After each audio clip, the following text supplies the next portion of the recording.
To fix a microwave that won't turn off, it's essential to identify the root cause of the problem. A malfunctioning door lock switch or a faulty control board can cause the microwave to keep running.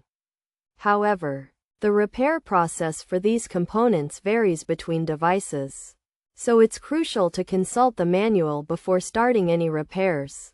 The first step is to inspect the door interlock switch, which interrupts power to the microwave when the door is open. If the microwave runs when the door is open, the interlock switch may be faulty. To test it, unplug the microwave, locate the switch inside the cabinet, and use a multimeter to test continuity. Press the button and touch the switch's terminals with the probes. You should get a 0 reading. Then, release the button and touch the terminals again. This test should not indicate continuity. If the results vary, replace the interlock switch.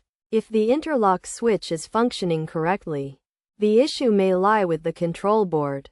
A problem with the control board can prevent the microwave from stopping after pressing the pause or stop button. To test the control board, unplug the microwave, locate it behind the keypad or control panel, and use a multimeter to test the relays for continuity.